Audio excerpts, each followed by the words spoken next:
So this morning's Truth Talk is about what does the Bible say about entertainment, and focusing specifically on video games, television, a little bit of like social media aspect. And I'll say before I get going, this is done from a place of researching a lot through the American Neurological Society website, with some other websites, and then just talking to people. So anyway, this isn't me coming against this stuff, or if you watch movies, I don't hate you, but this is just some of the findings I was doing as I looked through the Bible and talked to people and did research. So a couple of concepts that we find in Scripture. We know Psalm 46:10, be still and know that I am God. We see Philippians 4, verse 8. It says, "Finally, brothers and sisters, whatever is true, whatever is honorable, whatever is just, whatever is pure, whatever is lovely, whatever is commendable, if there is any moral excellence, and if there is anything praiseworthy, dwell on these things." And then in Philippians it tells us to live as children of the light, redeeming the time because our days are short and the days are evil, right? So these are just three concepts I want to throw out there to use, is to be still before the Lord, to dwell on things that are edifying your mind, and to redeem your time and be wise with your time.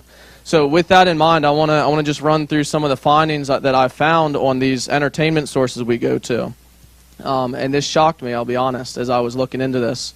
So video games and social media specifically, they shut down the prefrontal cortex, which is your decision maker.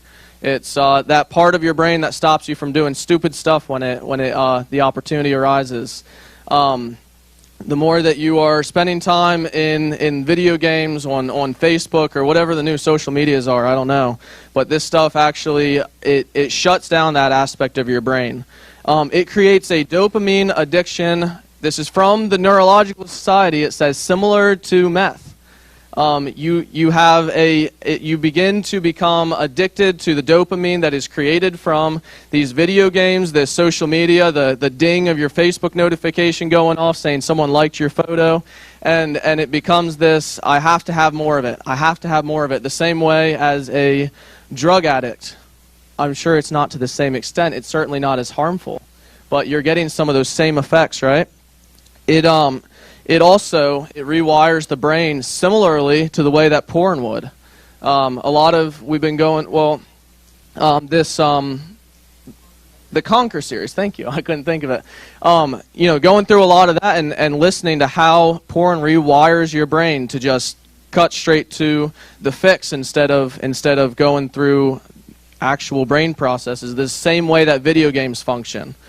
And so, it was a concerning thing to me as I started researching this, because all the things that we preach against in church, being into drugs, being into porn, being into these things that are addictions that take your energy and your mind and your attention from God and cut straight to you just being addicted to these things, I'm realizing as I look into this, oh man, like that is what we are putting on our TV every day. Putting our kids in front of that, putting ourselves in front of the TV, and just rewiring our brains the same way that we're preaching against in these other realms. Research showed that just 10 to 20 minutes of violent gaming, it increased activity in the brain regions that are associated with arousal, anxiety, and emotional reaction. While also, like I said, shutting down that prefrontal cortex. So what it's doing is creating. We want to know why people are depressed, why people are anxious, people are constantly in anxiety. They're literally feeding this part of their brain that any time that anxiety is trying to come against them, their decision maker is getting shut down, and all they know is to go back to that part of their brain that is just spiking with anxiety, spiking with these negative emotions. So here's another one. Video games create an instant gratification system with no consequence for failure. So it creates this fake world where I want to be rewarded, and I'm going to go accomplish this little mission quick in my game. And if I fail, it doesn't matter. But I'm going to go and just get my reward real quick. And there's no sense. This generation is bigger than any other generation in just wanting instant gratification. And if I can't get it in 5 minutes, then I don't want to bother. I want a 10-minute sermon from Pastor Tim. I need a 5-minute truth talk, because I don't have the patience to wait things out and get a long-term reward. And we feed into that with these video games. And then, so one last thing that I want to hit on is, this is specific to television. Let's all be honest. We watch things on TV that you would be ashamed to look at in real life.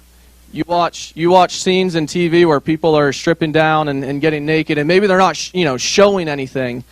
You would not watch that in real life. You sit there and listen to the most perverse talk on television. That if that was in real life, I mean, you would be blushing if someone was talking to you in real life that same way, or you'd be walking out of the room. You watch all sorts of violence on TV. You name it, any area.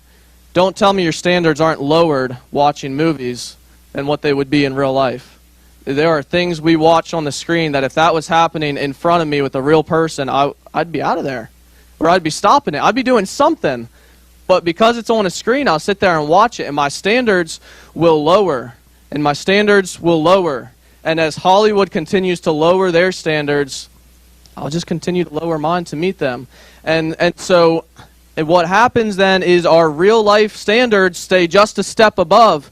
So every time that our movie standards are down, come down from here to here, our real life standards are, from here to here, just a step above.